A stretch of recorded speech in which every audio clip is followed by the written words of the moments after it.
मोक्षदं चैवंकाराय नमो नमः आवरिशब्दगणो प्रख्याल सर्वभूतलकलं कामनिर्वासन्तधा सरस्वती अर्तुः अज्ञानतिमिरान्धानां ज्ञानाञ्जनशलाकया चक्षुरुन्मीलितं तस्मै श्रीगुरुवे श्री परम गुरुवे नमः। परम्पराचार्य सकलकलुषविद्वंसं शेषां परिवर्तनं धर्मसम्बन्धं भव्यजीवं मनप्रतिबोधकारकं पुण्यप्रकाशपालम् इदं श्रीगन्धामिराश्रीजीकान्तिनां देवत्सार्थकर्ता श्रीसर्वं तदुत्तरग्रन्थकर्ता श्रीगन्धदेवा प्रतिगुणदेवा तेषां वचनसारसि कुंद कुंदाज्ञामने आचार्य नैमित्तं सिद्धांत चक्रवर्ती मंगलम भगवान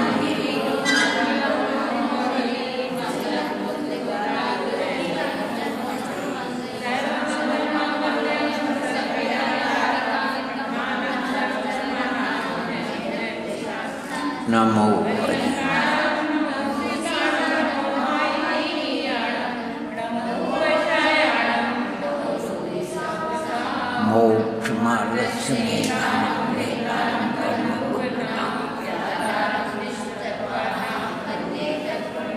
नमः श्री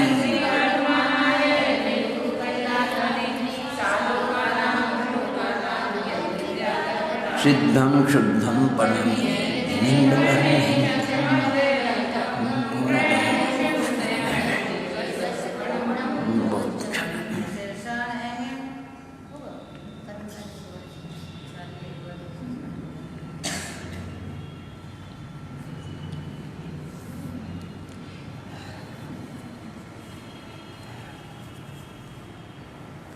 बोलिए पंच परमेश्वरी भगवंतों की जय, त्रिकालवर्ती नव देवताओं की जय, श्री विश्वादिमरान शतवंशी जिनेन्द्र भगवंतों की जय, 3 करोड़ महामुनिराजों की जय, परम पूज्य सालाचार्य नैमित्तं सिद्धांत चक्रवर्ती देव की जय, परम पूज्य सालाचार्य विद्यासागर जी महाराज की जय, बादशाह जनवाणी माता की जय, अहिंसा परमो धर्म।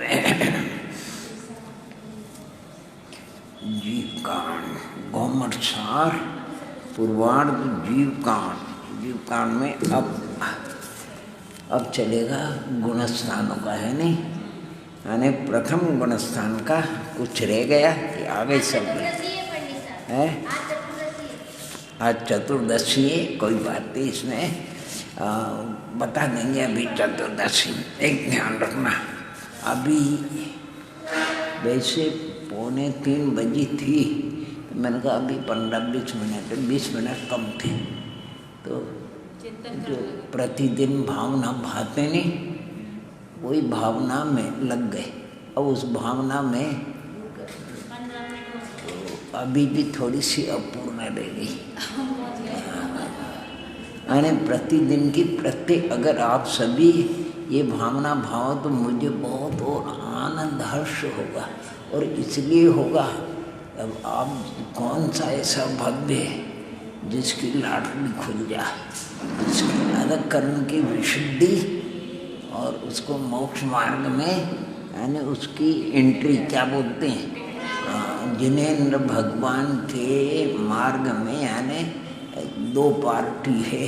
जैसे अपने भारतवर्ष में भी अभी जो भी जनतंत्र चल रहा नहीं, गणतंत्र, तो एक तो भारतीय जनता पार्टी और एक कांग्रेस, और बाकी छोटी छोटी बहुत सी उनकी हैं।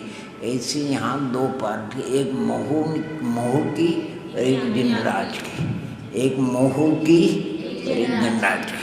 एक मदन पराजय करके छोटी सी पुस्तक है, बड़ा ग्रंथ है, उसका सार है मदन पराजय, यानी जिसको दूसरे शब्दों में मनबोध चरित्र, इसका नाम क्या है, मनबोध चरित्र। उसमें इस कथानक का सार दिया है पूरा। तो अब मोह एक तरफ, जैसे अपन आदिनाथ पुराण या महापुराण पढ़ते नहीं, उस समय जब भरत चक्रवर्ती षटखंड को विजय करके जब आते, तब उनका अचानक चक्र रत्न रुक जाता है।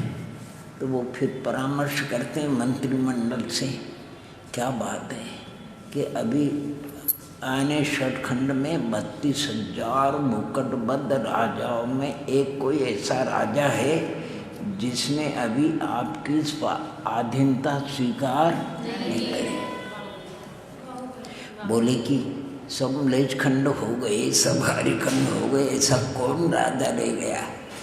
तो फिर ज्ञान में आया मंत्रिमंडल में कि बाहुबली, जिनको भगवान ऋषभदेव ने पोदनपुर का राज्य दिया था, कहाँ का? हाँ, छोटा सा राज्य, कोई ज़्यादा नहीं, बड़ा। बाहुबली ने अभी आपको चक्रवर्ती रूप में मान्यता नहीं दी।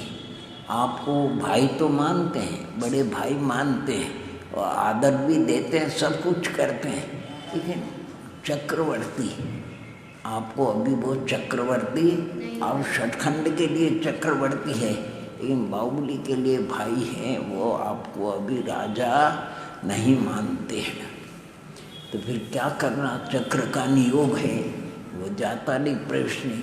तो भरतेश वैभव में तो ये बताया, किसी दूत को, हल्के व्यक्ति को नहीं भेजा।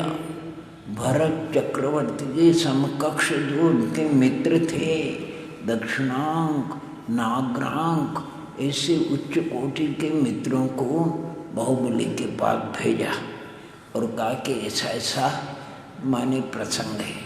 उन्होंने बहुत ही अच्छी तरह से बाहुबली को, और उस बाहुबली को समय उनकी 8,000 रानियों में इच्छा महादेवी जो पटरानी थी, बाहुबली वो भी थी, उनके पुत्र 3 महाबल, सुबल, आदि बलराज, वो भी और भी थे, लेकिन वो भी वयस्क हो गए थे।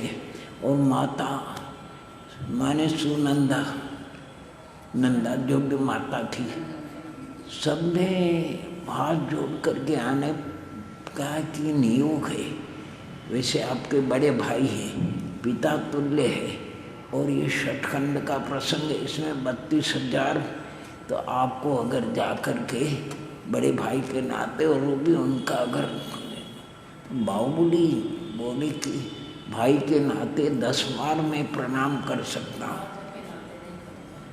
लेकिन वो मेरे स्वामी चक्रवर्ती और मैं उनके अधीनस्थ, ये मुझे मंजूर है, मुझे पिता ने, मैं अपने राज्य में संतुष्ट हूँ, मुझे एक तृण मात्र भी किसी अन्य की या भारत की या अन्य के राजाओं की इच्छा नहीं, उसकी भूमि की या कोई संपत्ति की आदि की। भारत को षटखंडा, यानी षटखंड में अगर देखा जाए तो पोदनपुर कितना है, सिंधु में बिंदु के समान, इतना सा थोड़ा सा था। तो बाहुबली के दिमाग में एक ही है, भारत को इतना होने पर भी संतुष्ट नहीं, भारत को इतना लंबा राज्य होने पर भी, षटखंड का होने पर भी संतुष्टि नहीं। मुझे पिताजी ने पोदनपुर राज्य दिया, मैं अपने राज्य में संतुष्ट हूँ, कुछ भी हो जाओ, राजा के नाते मैं कभी उनको प्रणाम नहीं करूँगा, नमस्कार नहीं करूँगा, जो होना होगा सो होएगा। ये हुंडा निकाल का थोड़ा सा जो भी हो, बहुत कुछ आने आखिर चल कर के क्या उसका समाधान क्या निकले। भरत की सेना थी, बाहुबली तो युद्ध के लिए तैयार हो गए और युद्ध स्थल पे पहुंच भी गए, और भरत की सेना विशाल, और इधर बाहुबली की थोड़ी सी सेना कुछ भी नहीं है। मंत्रिमंडल ने विचार किया, दोनों तीर्थंकर के पुत्र चरम शरीरी, इनका कुछ नहीं अनिष्ट होने वाला है। बीच में जैसे 2 चक्के 2 पाट के बीच में जो आ जाए उसका चूरा हो जाएगा, अन्य व्यर्थ में अनेक सैनिक मारा जाएगा। तो पुराणों के अनुसार तो 3 युद्ध, यानी 3 युद्ध का निर्णय किया और भरत जी के सामने प्रस्ताव रखा, उन्होंने मंजूर कर लिया, बाहुबली जी ने भी मंजूर कर लिया, ताकि सैन्य अन्य कोई विराधना न हो। लेकिन भरतेश वैभव में ये प्रसंग नहीं बताया। रत्नाकर कवि क्या कहते हैं, तीर्थंकर के पुत्र है और मल युद्ध करे, दृश्य युद्ध करे, जल युद्ध करे। उस समय सिर्फ युद्ध क्षेत्र के समय भरत जी ने सारे को संबोधन करके एक बात कही कि हे बाहुबली, मुझे कोई चक्रवर्ती पद की इच्छा नहीं है, लेकिन पूर्व का पुण्य था, चक्र रत्न का योग था। मुझे इस चक्र रत्न के योग से 60,000 वर्ष तक देशांतर में परिभ्रमण करना पड़ा। कहाँ 60,000 वर्ष तक देशांतर में परिभ्रमण करना पड़ा। भरतेश वैभव में 5 कल्याणक 84 संधियों का वर्णन है। 5 कल्याणक यानी भोग विजय, दिग्विजय, योग विजय, मोक्ष विजय और अर्क कीर्ति विजय, ऐसे 5 महाअधिकार है। आवांतर अधिकार कुल मिला करके 84, उसमें दिग्विजय के अधिकार है 32। संधि शब्द दिया उसमें अधिकार को, संधि को, पर्व को, यानी सर्ग को, ये सब पर्यायवाची नाम है। तो उसमें 84 संधि है। उसमें जब भरत जी दिग्विजय के लिए प्रस्थान करते हैं, उस समय अर्क कीर्ति पालने में झूल रहे थे, पालने में यानी बच्चे थे पालने में। और जब भरत चक्रवर्ती दिग्विजय करके 60,000 वर्ष में लौट करके आए तो वो 1200 भाई थे। कितने थे? 1200। बड़े अर्क कीर्ति थे और सब छोटे थे, यानी 1200 भाई अर्क कीर्ति को आधी ले गए। तो भरत जी ने चक्र रत्न को स्मरण किया, चक्र रत्न आ गया। सब लोग दंग रह गए, क्या होगा और क्या नहीं होगा। सबको संबोधन करके, हे चक्र रत्न, मैं आज से तुम्हारा स्वामित्व पना छोड़ता हूँ। आज से तुम बाहुबली का स्वामित्व स्वीकार करो। जाओ बाहुबली, वहाँ पर तुम जाओ और उनका स्वामित्व स्वीकार करो। जब चक्र रत्न को उन्होंने भेजा तो चक्र रत्न बाहुबली की परिक्रमा करके लौट आया। दोबारा भेजा तो लौट आया, तिबारा भेजा तो लौट आया। तब बाहुबली को विकल्प उत्पन्न हुआ, अरे मैंने अहंकार में आकर के कैसी विडम्बना, युद्ध क्षेत्र में आ गया, लोग मेरे को क्या कहेंगे, कितनी हंसी होगी, मैंने अच्छा काम नहीं किया। यानी सचमुच में चक्रवर्ती का पुण्य तो उनके पास है, मेरे पास चक्रवर्ती का पुण्य नहीं है। यानी भीतर से उनको बड़ी क्या बोलते पश्चाताप हुआ। भरत जी उस बात को भी भाप गए थे, करे नहीं, बाहुबली को मन में कोई विकल्प उत्पन्न हो गया है, इसलिए वो दौड़ करके जाते हैं। अपना मुकुट उनके चरणों में एक चित्र बना हुआ है, कहते हैं अपना मुकुट उनके चरणों में रखते हैं, कहते हे भ्राता, हे भ्राता, मैं तेरे से प्रार्थना करता हूँ कि तुम मुझे छोड़ करके मत जाओ। मेरे 99 भाई थे, मेरे 99 भाई थे, मुझे छोड़ करके चले गए, एक तू ही बचा,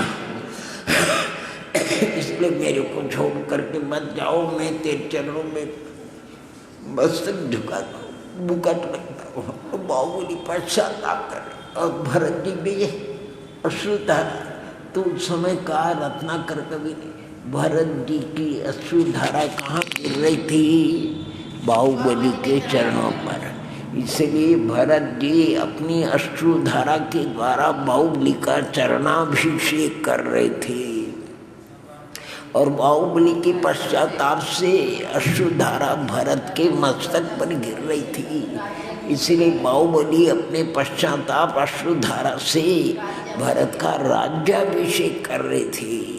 राज्याभिषेक बड़ा अच्छा दृश्य हमारे इंद्र भवन में, चैत्यालय में चंद्र प्रभु के बाद में जो है नहीं, वो बाहुबली का वैसा चित्र बना हुआ है। बाहुबली तो बस उनको तो एक ही, इस विकृति का जब तक, इस अहंकार का जब तक नाश नहीं करूं, मुझे अब घर को नहीं जाना, मुझे कहीं नहीं जाना, मुझे तो प्रभु के दरबार में जाना, यानी ऋषभ देव के दरबार में जाना। बाहुबली तो जो वो कहते हैं जिस ठान लिया, राजहट खोती क्यों नहीं होती, आने बाल हट, त्रिया हट, जोगी हट और राजहट किसी की नहीं मानी बाहुबली ने, और चल दिए कहाँ समोषण किया। अब इतना भरत का लंबा चौड़ा, अरे भैया माने कितने भरत के सेना का कोई पारावार था क्या, उसमें अंध भक्त 2 भरत के, माने अंध भक्त, वो बाहुबली जा रहे थे उस समय क्या कहते हैं, ठीक है आप हमारे स्वामी को प्रणाम किए बगैर और नमस्कार किए बगैर दीक्षा के लिए प्रभु के दरबार में जा रहे हैं, परंतु दीक्षा के अनंतर आपको भरत की, हमारे स्वामी की भूमि पर भी और विहार करना होगा। सचखंड में 1 इंच भी ऐसी भूमि नहीं जहाँ भरत का आधिपत्य न हो। बाहुबली को ये कान में ये शब्द तो आने स्वाभिमानी क्या कहना चाहिए। अब ग्रस में भी थी स्वाभिमानी थे, और वो तो मान को इतनी ठेस लगी, ये संकल्प कर लिया कि मुझे दीक्षा लेने के बाद न आहार करना न विहार, न आहार करना और विहार, और जाकर के दीक्षित हो जाते हैं, आराधना में लग जाते हैं। चक्र रत्न का नियोग था, बाहुबली चले गए, अब कोई रहा नहीं नियोग। साल भर हो गया बाहुबली को तपस्या करते करते। भरत जी भगवान ऋषभ देव से प्रार्थना करते हैं कि हे देवादिदेव, ऐसा क्या इतना कठोर तपस्या करने पर भी मेरे भाई को केवल्य की उत्पत्ति क्यों नहीं हो रही है। तो दिव्य ध्वनि कीर्ति है, और दिव्य ध्वनि में एक प्रकरण आता है, जो भी रत्नाकर कवि की बात सुना रहा हूँ मैं आपको। अभी बाहुबली वो मान के गज पर आरूढ़ है, अभी वो हाथी से नीचे नहीं दीक्षा, अभी सबको दिख रहा, दीक्षा निर्ग्रंथ हो गए, तिल मात्र भी परिग्रह नहीं है, लेकिन अंतरंग में अभी मान के हाथी से वो अभी नहीं उतरे हैं, मान के गज पर विराजमान है कि भगवान कब उतरेंगे, कैसे उतरेंगे, कि कहीं नहीं, अब तुम जाओ, जा करके प्रणाम करो। ये सचखंड की विभूति, मेरे सरीके ऐसे सैकड़ों आए और सैकड़ों चले गए। पृथ्वी का कोई स्वामी न था, न है, न कोई रहेगा। और जैसे तुम जा करके प्रणाम नमस्कार करोगे, उनका मान गल जाएगा।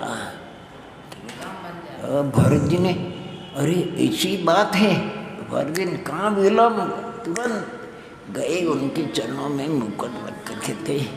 भगवान,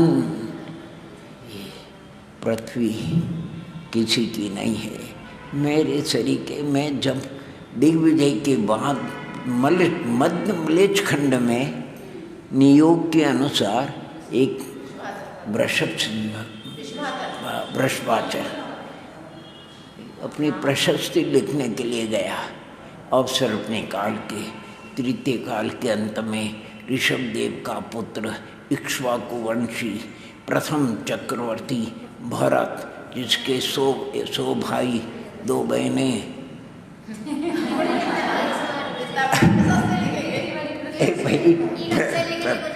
प्रशस्ति लिखते कि नहीं, तो कहते एक अक्षर लिखने की जगह नहीं थी, एक अक्षर लिखने की जगह नहीं थी। नियोग था, जैसे ये नियोग है चक्र रत्न का, ऐसे वो भी नियोग था। काकिनी रत्न से एक चक्रवर्ती की प्रशस्ति को मिटाया। घिस करके और अपनी प्रशस्ति को अंगीकार किया। रत्नाकर कवि की कभी भरतेश्वेव पढ़ो तो आपकी रग रग खिल जाए। उसमें एक बात सुंदर लिखी उन्होंने, भरत चक्रवर्ती ने जरा इतनी बुद्धिमान करी कि उन चक्रवर्ती की जो प्रशस्ति थे, जो अनुभवी चक्रवर्ती थे, जो मोक्ष मार्गी अर्थात सम्यक दृष्टि चक्रवर्ती थे, उनकी प्रशस्ति को उसने नहीं मिटाया। लेकिन जो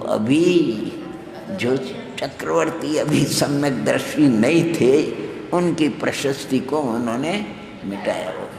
तो भगवान किसकी पृथ्वी है दुनिया में, मेरे सरीके कितने हो गए और कितने हो गए। अरे कहते उसी समय मान का गिरे और श्रेणी का। तो योग विजय में जो अपन पढ़ते हैं लब्धिसार और क्षपणासार के अंदर, वो योग विजय में इतने सुंदर वर्णन किया। अगर कोई योग विजय को पढ़ ले तो लब्धिसार क्षपणासार उसका हो जाएगा पूरा पूरा, बहुत गजब का। यानी बाहुबली का श्रेणी आरोहण वर्णन है, जिसमें वो श्रेणी चढ़ गई, केवल्य की उत्पत्ति हो गई, बाहुबली को अनंत चतुष्ट हो गई। गंधकुटी उनका विहार भी हुआ, गंधकुटी और विहार होते होते पोदनपुर पहुंच गई, पोदनपुर पहुंच गई। तो अब माता जी थे, दर्शनों की भावना थी, मुझे गंधकुटी आई है, मुझे दर्शनों के लिए जाना है, दर्शनों के लिए जाना है। दर्शनों के लिए चल दी और वहाँ जा कर के उनके भाव बने, मुझे तो दीक्षा लेना है। अब सब मना करते हैं, दीक्षा नहीं है। अब माने भरत जी की माता नंदा यशस्वती, उन्होंने भी दीक्षा माने, तो कहते दीक्षा लेना मेरे को। तो बाहुबली की ऐसा अवसर मिलना बहुत ही कठिन है। घर बैठे गंगा, और घर बैठे गंगा आ गई। उनकी बाहुबली स्वामी की गंधकुटी में दीक्षा लेते हैं वो माता जी, आरिकाएँ बन जाती है, आराधना में लगे हो जाए। और बाहुबली के लिए यानी ऋषभ देव की अपेक्षा उनकी उम्र कम थी। बाहुबली यद्यपि पुत्र थे, इसलिए जल्दी वो मोक्ष में चले गए। कौन? बाहुबली। अपन पढ़ते भी हैं कि सबसे पहले मोक्ष कौन गए, तो बाहुबली को। अभी जो अनंत वीर है, भरत के भाई थे अनंत वीर करके, वो गए। उनकी प्रसिद्धि कम है और प्रसिद्धि ज़्यादा है। यानी जहाँ तक हमने बड़े लोगों के मुख से सुना कि इस अवसरपणी काल में 10 कोड़ा कोड़ी उसमें बाहुबली ने मोक्ष के द्वार को खोला और जम्बू स्वामी बंद करके, जम्बू स्वामी के बाद भी एक श्रीधर वगैरह, श्रीधर की प्रसिद्धि नहीं, प्रसिद्धि प्रथम बाहुबली स्वामी की और किसकी है? जम्बू स्वामी की है। अरे एक कोड़ा कोड़ी सागर में तो असंख्यात भव्यात्मा मोक्ष गए।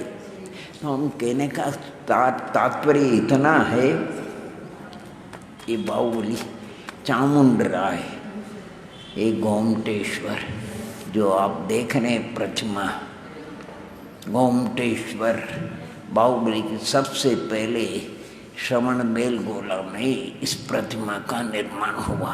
अब इसके अनुसार तो भारतवर्ष में यत्र तत्र अभी कम से कम बाहुबली भगवान की बड़े रूप में, छोटे रूप में 1000-2000 से अधिक प्रतिमा होगी, ज़्यादा होगी, बड़े रूप में होगी 100 के लगभग तो बाहुबली स्वामी की प्रतिमा। और पुराणों में तो आप जानते हैं, आने 3 युद्ध हुए उसमें। तो आने रत्नाकर कवि लिखते हैं कि बड़े मुनि राजों ने ये लिखा है और मेरे ज्ञान में भी है, और 3 युद्ध भी हुए। उसमें बाहुबली की अवगाहना कितनी थी? 525 धनुष। भरत की कितनी थी? 500 धनुष। इसलिए दृश्य युद्ध में बाहुबली को किधर देखना पड़ता था? और भरत जी को तो किसकी पलक झपक गई तो कौन हार गया? अच्छा, और जल, अब बाहुबली जल ले तो वो भरत जी के बिल्कुल मस्तक सिर पे पड़े और उनके छाती तक भी नहीं पहुँचे। उसमें भी कौन हार गए? भरत हार गए, बाहुबली जीत गए। और मल्ल युद्ध हुआ तो बड़ी अवगना थी तो भरत को उठा लिया और धीरज से फिर उनको पकड़ा दिए। एक मल्ल युद्ध में भी कौन जीत गए? बाहुबली जीत गए। तो कहते भरत जी ने आवेश में आकर के चक्र चला दिया। तो कुटुंब के ऊपर कभी चक्र चलता है क्या? और जो चरम शरीरी होता है उसके ऊपर भी चक्र नहीं चलता है। बाहुबली को अरे ये छोटी सी बात जर जरूर जमीन के लिए, ओहो भाई भाई चक्र अगर मान लो मैं कुटुंब का नहीं होता, चर्म शरीर में नहीं होता तो चक्र रत्न से मेरा प्राणांत होता कि नहीं होता?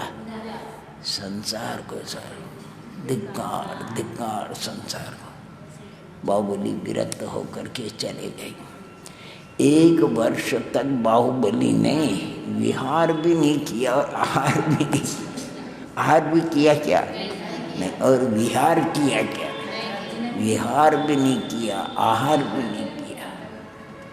मुझे भरत की भूमि पर आहार विहार नहीं करना। क्या क्या अलग वर्णन आता है, बहुत अलग ढंग का। यानी भरतेश वैभव में रत्नाकर कवि वो भरतेश और अपन जैसे भक्तमार स्तोत्र वगैरह का पाठ करते नहीं, दक्षिण के लोग कर्नाटक में ऐसे ही भरतेश वैभव को पढ़ते हैं, बहुत अच्छे ढंग से पढ़ते। वो 3 रत्नाकर कवि कहते हैं मेरे आदर्श 24 तीर्थंकर नहीं है। मेरे आदर्श अभी भरत है, प्रथम चक्रवर्ती है। उनकी विशेषता क्या? आर है लेकिन निहार नहीं। आर है निहार नहीं। सबसे बड़ी उनकी विशेषता है कि 24 तीर्थंकर में ऐसे कोई तीर्थंकर देव नहीं हुए कि दीक्षा लेते ही अंतर्मूर्त में जिनको केवल ज्ञान हुआ हो। अरे मल्लीनाथ स्वामी को भी 6 दिन लगे, नेमिनाथ भगवान को 56 दिन लग गए, पार्श्वनाथ स्वामी को 4 महीने लग गए, महावीर स्वामी को 12 वर्ष और ऋषभदेव भगवान को तो 1000 वर्ष लग गए। भगवान महावीर की तो कुल आयु शरीर की 72 वर्ष थी। कितनी? तो इतने कितने महावीर की उम्र के कितने? अरे भगवान ऋषिकम वो तो फिर भी जल्दी दीक्षित नहीं हुए, 83 लाख पूर्व तो चले गए, फिर तो माने दीक्षा ली तो 1000 वर्ष दीक्षा में निर्ग्रंथ मुद्रा में रहे वो। अर्थात महावीर स्वामी के भव गिनो तो 10 तो 1 हो जाता है और 28 और तो 28 माने 280 में अगर 72 का भाग देते हैं अपन तो 4 बार तो चला जाएगा। ऐसे महावीर की उम्र के तो 14 कितने वो हो, हाँ, और ऋषभदेव की उम्र थे। तो कहते हैं मेरे आदर्श भरत है, इसलिए भरत के अंदर कहीं पर भी कोई भी अवर्णवाद का या कोई अंगुली उठावे ऐसा प्रसंग नहीं आने दूंगा। 3 प्रसंग ऐसे हैं जिसमें लोग भरत जी के ऊपर अंगुली उठाते हैं, भरत जी के विषय में चर्चा करते हैं। पहला तो ये चक्र रत्न न्याय की युद्ध में पराजित हो जाने पर भी भरत जी ने भाई पर चक्र रत्न चला दिया। चक्र रत्न, अरे सम्यक दृष्टि अंतर्मूर्त में मोक्ष जाए और चक्र रत्न यानी चक्र रत्न चलाने का कोई परिणाम कितना आवेश होगा, कितना भीतर में कोई सामान्य परिणाम नहीं होता भैया। चक्र लक्ष्मण जी वगैरह से उनके पास तो सामान्य ये चक्रवर्ती का चक्र रत्न उसको चलाने के लिए। दूसरा एक प्रसंग आता है, भरत जी के पुत्र यानी बड़े पुत्र अर्धकीर्ति जो स्वयंवर सुलोचना का हुआ, यानी बनारस में अकम्पन राजा की पुत्री थी सुलोचना। उस स्वयंवर के अनुसार उसने वरमाला जय कुमार के गले में पहनाई थी। तो कहते हैं कि चक्रवर्ती के पुत्र अर्ककीर्ति उनकी विद्यमान रहते हुए भी चक्रवर्ती के सेवक सेनापति मेघेश्वर अर्थात जय कुमार को उसने वरण किया। ये अच्छा नहीं किया। उसमें कुछ ऐसा वर्णवाद आता है कि युद्ध वगैरह का, ऐसा जो भी आदि पुराण में, भरतेश्वेम में ऐसा नहीं है।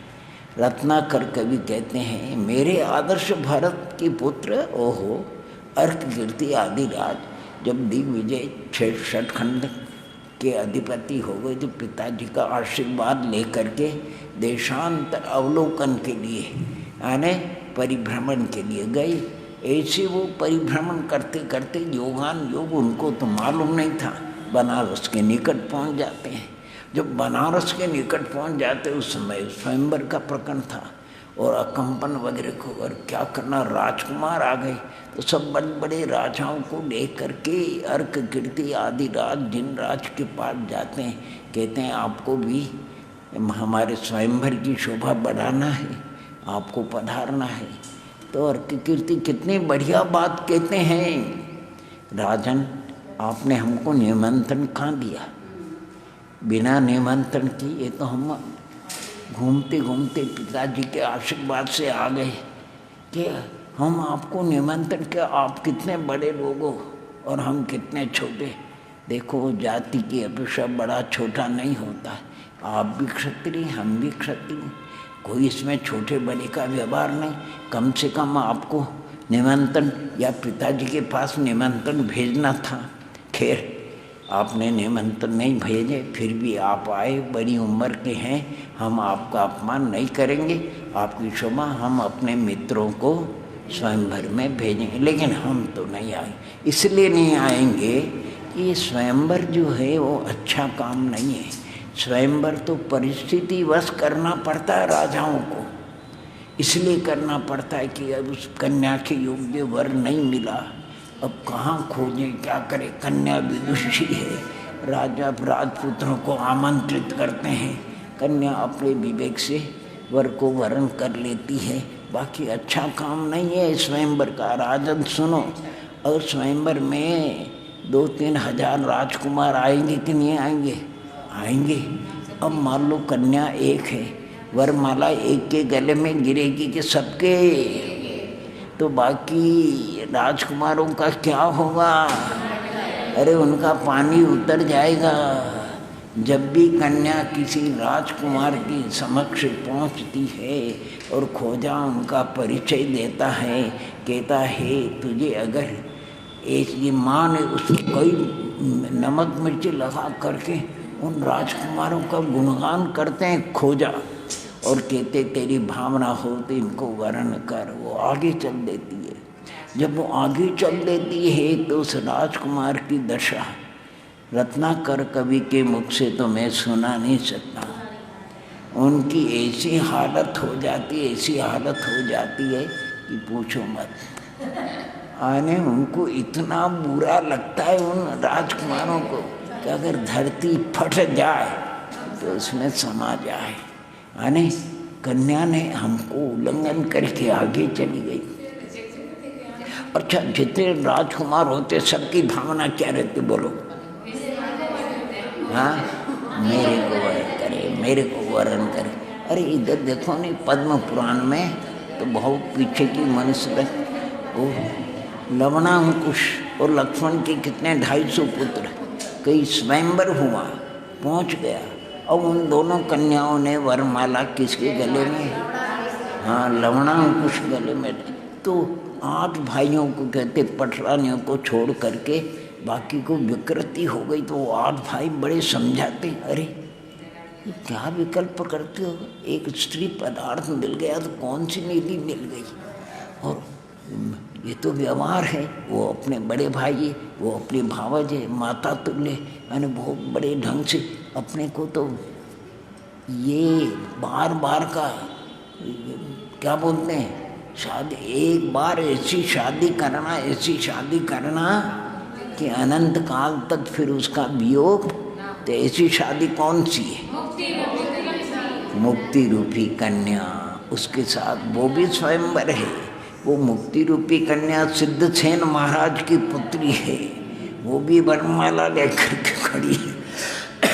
और वो इतनी समझदार है, वो देखती है जिसका आत्मा रत्नत्रय से रत्नत्र के हार से सुशोभित है, उसके गले में वो वरमाला डालती है। सिद्धसेन महाराज की पुत्री यानी मुक्ति। तो कहते हैं उस समय में भी नहीं गए, लेकिन फिर भी थोड़ा वर्णवाद हो गया था, तो ऐसा अर्क सब समाधान भी हो गया।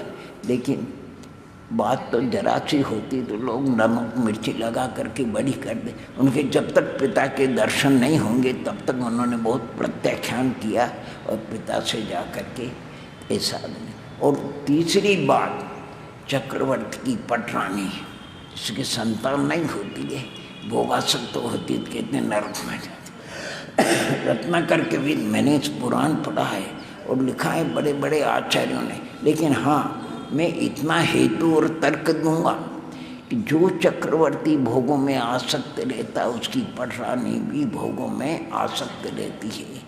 चक्रवर्ती सद्गति को प्राप्त नहीं होता तो उसकी पटरानी भी सद्गति को प्राप्त नहीं होती है। लेकिन जो चक्रवर्ती दीक्षित हो जाते हैं उसकी रानी भी दीक्षित, अगर व्यवहार से भी दीक्षित हो जाती, आरिका हो जाती है, तो वो दुर्गति में नहीं जा। चाहे सम्यक दर्शन भी मत हो, अगर व्यवहार के अनुव्रत है, व्यवहार के अगर उपचार से महाव्रत है, तो वो देव परिवार में जाती। इसलिए भरत चक्रवर्ती की पटरानी को उन्होंने नरक का नहीं बताया। ये तीन और बहुत से प्रसंग है, लेकिन बहुत अच्छे प्रसंग है। कहने का तात्पर्य इतना ही है, गोमटेश्वर बाहुबली की प्रतिमा चामुंड राय ने आचार्य नेमिचंद सिद्धांत चक्रवर्ती उनके आशीर्वाद से और माता की मंगल भावना, माता को स्वप्न आया, कालक देवी उनकी माता थी चामुंड राय की। ये उपन्यास के ढंग का लिखा है। उनकी जो पटरा माने रानी थी सरस्वती वगैरह, तो उन्होंने आचार्य भगवान ने कहा, तो कहते हैं कि ये जो चंद्रगिरी पर्वत है नी, और इधर विंध्यगिरी है, चंद्रगिरी पर्वत पर पहुँचे और कहा कि तुम बाण को चलाओ विंध्यगिरी की ओर से। अब पौधनपुर में कहाँ बाहुबली भगवान के दर्शन होते हैं, ऐसा कथानक। एक बाण चलाया, यानी घुटने तक दर्शन हुए, फिर कमर तक दर्शन हुए, वक्षस्थल तक, गर्दन तक, और 5 में बाण से तो पूरी बाहुबली स्वामी के दर्शन हो गए। हरीश नेमी करके शिल्पीकार था, उसने अपने ज्ञान में बाहुबली का चित्र बना लिया। फिर उसने उसी पर्वत पर वहीं की पेटपाषाण जो प्रतिमा को रंच मात्र भी आल नहीं है, अपन व्यवहार कहते प्रतिमा बनाई, प्रतिमा नहीं बनाई। प्रतिमा के ऊपर जो आवरण था, उस आवरण को, क्योंकि वो आवरण लेने से साधारण लोगों को दर्शन नहीं होता है, जो विज्ञ होते हैं, बुद्धिमान होते हैं, उनको तो दर्शन हो जाते हैं, शिल्पीकार को दर्शन हो जाते हैं। पाषाण में इतनी प्रतिमा है इसमें, तो जो आवरण था उसको उन्होंने दूर किया।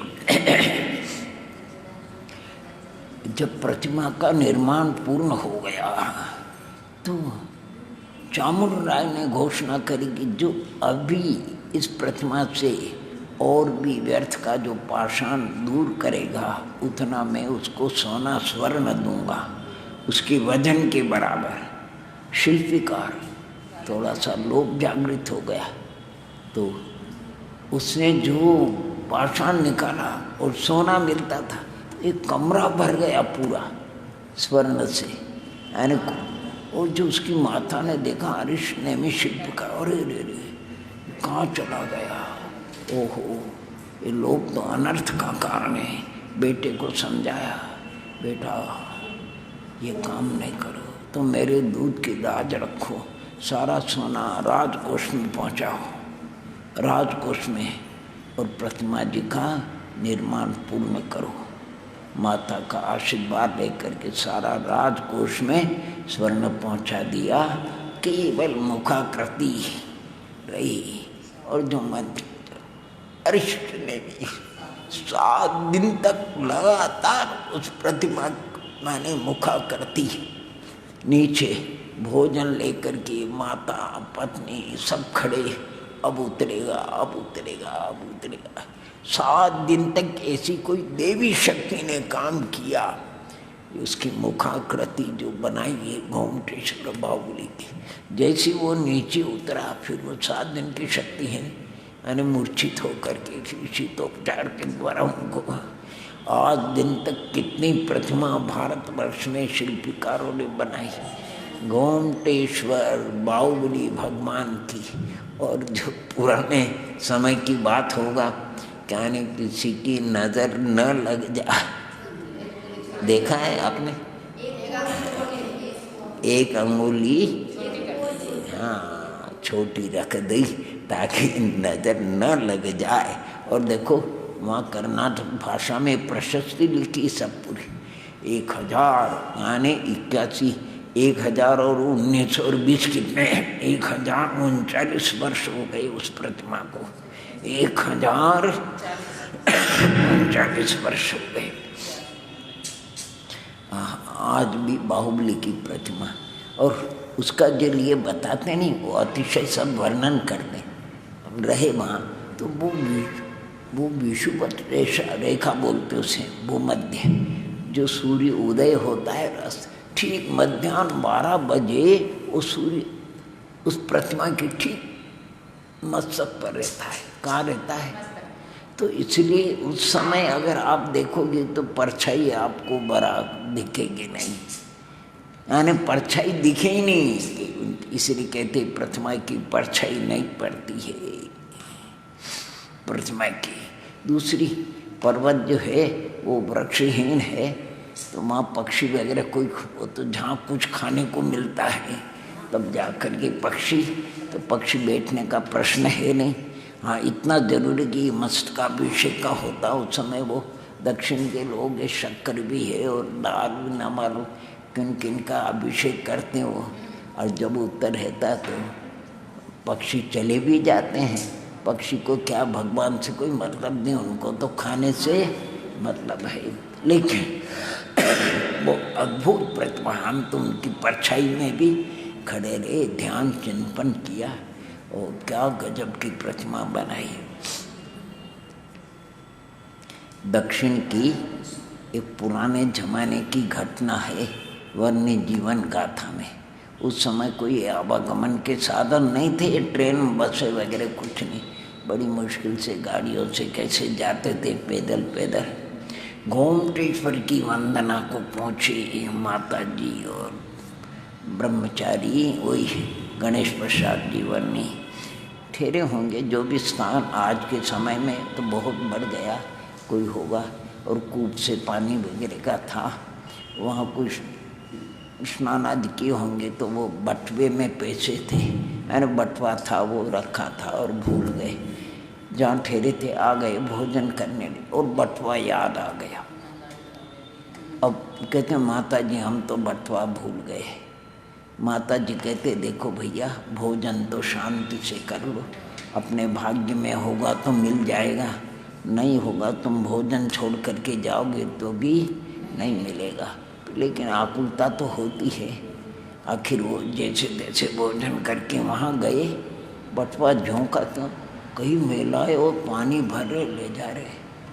अब वो भाषा तो उनकी अलग रहती है, बोले कि ये बाहुबली का राज्य है, किसी की रखी हुई गिरी हुई पड़ी हुई वस्तु को स्पर्श भी नहीं करते हैं, ये बाहुबली का राज है, यहाँ पर ऐसा कुछ होता है।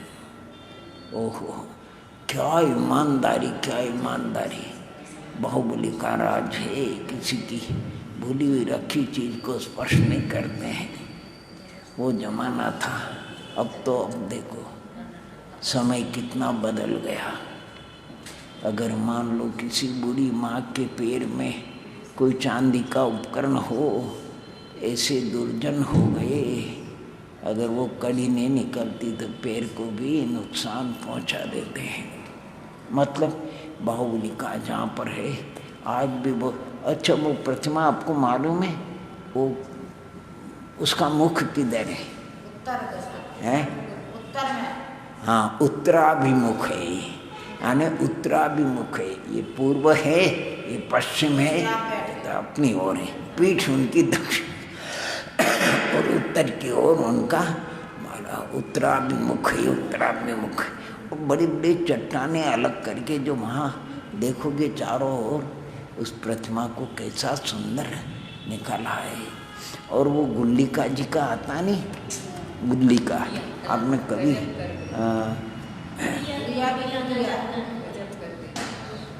एक मथुरा के विनय कुमार जी करके कथावाचक थे, वो आते थे कथावाचक कथा। उन्होंने एक कथा लिखी और उसमें लिखा गुल्लिका को गौन करके एक माँ बेटे को लिया। माँ थी, एक बेटा था 12 वर्षीय। वो कोई 200 मील दूर रहते थे।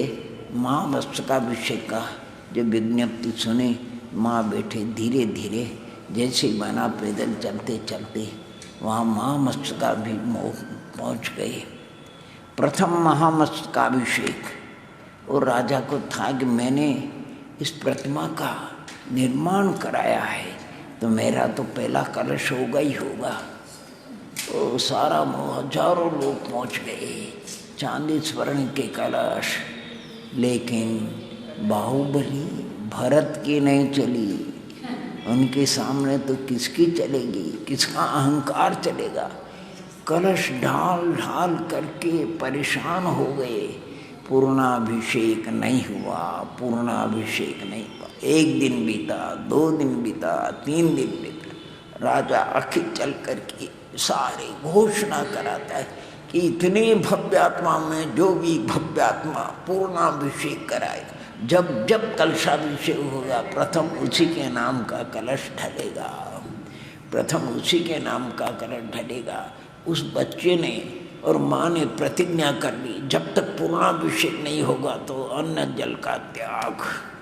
3 दिन हो गए उपवास। जब ये घोषणा सुनी उन्होंने, अब जाते राजा के दरबार के, राजन हमारी परिस्थिति ऐसी है, हम इतने दूर से आए हैं, आपकी घोषणा सुन करके हम तो ये झोली है जो हमारे आजीविका का साधन है, अगर आपका आशीर्वाद हो तो बेटा भी 3 दिन से उपवासी है, मैं भी उपवासी हूँ, इसलिए आपकी आशीर्वाद हो तो हम कि नहीं। अब सबका खुला है। एक छोटी सी घंटी कलशी थी, पानी छान करके लिया, प्राशुद्ध किया, भावना से ऊपर चढ़ गए और उस कलशी से जितना पानी था रुका हुआ देवातिशय से वो सब जल बह करके नीचे तालाब बन गए। बेलगोल, श्रवण बेलगोल तालाब का नाम है। क्या अतिशय उसमें। तो ये गुल्लिका जी को बताते हैं, गुल्लिका का चित्र बना है। उन्होंने कथानक को थोड़ा इस ढंग से ढाल करके लिखा है। कोई भी पूर्णाभिषेक हो गया, फिर कितने समय के बाद, फिर 12 वर्ष का तो बाद में ये होने लगा शांति सागर जी के समय में। फिर इसके बाद 12 वर्ष के बाद में अभी जो भट्टारक जी है, चारुकीर्ति जी है, उनके सामने 4 अभिषेक हो चुके। छोटी उम्र में उस गद्दी पर बैठाए। पहले 81 का माने सहस्राब्दी अभिषेक विद्यानंद जी महाराज ने खूब उसका प्रचार कराया। 81 में सहस्राब्दी 1000 वर्ष का मस्तकाभिषेक। इसके बाद 12 वर्ष के बाद फिर अभिषेक हुआ 93 में, और इसके बाद 6 में फिर अभिषेक हुआ, और भी 18 में और अभिषेक हो गया। पहले जो भी हो, अभी 18 के अभिषेक में तो 400 के लगभग संयम के उपकरण वाले आचार्य मुनिराज उपाध्याय, गणनी, आरिका, क्षुल्लक, एलक इतने लोग थे अभी मस्तकाभिषेक के समय। वो दक्षिण की पद्धति है। जो 81 का महामस्तकाभिषेक हुआ न, ये नंदीश्वर की जो पंच कल्याणक 81 में हुआ। ये नंदीश्वर बावन जिनालय का वगैरह त्रिमूर्ति का। फिर दक्षिण की यात्रा का योग मिल गया, पहुंच गए 8 दिन। और फिर हमने सोचा कि भैया भीड़ भाड़ है तो बाद में जाना। हम बाद में गए तो सारे संघ लौट करके आ रहे। फिर भी विमल सागर जी का, कुंत सागर जी का संघ था। अच्छा, और हम क्या करते थे, कमंडल जो अपना आपका रखे नहीं, उसका पानी अच्छा प्राशुद्ध करके, क्योंकि कोठियों का पानी तो अनछना वगैरह हो जाता, और उससे अभिषेक करते थे। अब हुआ क्या ये पता नहीं। और फिर हमने कहा रसीदें कटवा ली। अब रविवार के दिन वहाँ अलग अलग गांवों की अपेक्षा से समाज जो रहती है उनकी तरफ से अभिषेक का प्रोग्राम होता है। उसको पुलिस लग गई। हम तो जा रहे थे, हमको जाने नहीं दिया, उन्होंने रोक दिया। बोले चलो भैया, लौट करके चंद्रगिरी पर्वत पहुँच गए। और इधर और संघ के थे वगैरह थे। तो हम तो बहुत दूर से आए भैया, राजस्थान से, कोई अभिषेक थोड़ी करें। उनको जाने दिया, वो ऊपर पहुंच गए और हम वंचित रहे। वो जो उनका कलश वगैरह स्वस्तिक बना करके जो विधि विधान है उससे अभिषेक करते हैं। तो रविवार को फिर हम अभिषेक नहीं कर सके, पहुंच नहीं सके इस प्रकार। तो 8 दिन वहाँ रहे। विमल सागर जी का, कुंत सागर जी का संघ था। क्या बढ़िया, घूमते रोज चले जाते थे। और 2 घंटे यानी नीचे नहीं, चरणों में नहीं, ऊपर दूसरी छत है नहीं, द्वार के ऊपर वहाँ बैठते थे। 2 घंटे भगवान के दर्शन करते थे। आनंद आता था, आनंद आता था। वहाँ से नीचे से तो अपने को ऐसे और लेकिन उससे उनकी अच्छी मुखाकृति और दर्शन हो जाता था। गोमटेश्वर बाहुली आज 1039 वर्ष हो जाते उस प्रतिमा को। और यत्र तत्र आपके यहाँ पर भी गोमटेश्वर बाहुली है, और भी छोटे रूप में भी है, वेदियों में विराजमान है। खूब दर्शन करो। मतलब अब मार्ग सुनो से, अरे अभी ये चिंतन कर रहे थे, जितने मोक्ष गए मार्ग अलग है कि एक ही है। उसी क्षपक्षणी चढ़ करके गए, क्षायिक सम्यक्त्व से क्षपक्षणी का आरोहण करके अनंत होकर के सिद्धत्व को प्राप्त हुए, अनंत हो गए, हो रहे, और भविष्य में भी अनंते, अर्थात परमार्थ का मार्ग एक। 1000 ज्ञानियों का मार्ग एक, एक अज्ञानी के 1000 मार्ग। इसलिए आपको हमको आचार्य नेमिचंद सिद्धांत चक्रवर्ती के चरणों में बैठ करके 20 कल्पनाओं के द्वारा हमें जीव का अच्छी तरह अन्वेषण करना। अन्वेषण माने जीव का ऊहापोह करना, चिंतन मनन करना। ओम नमः, ओम नमः।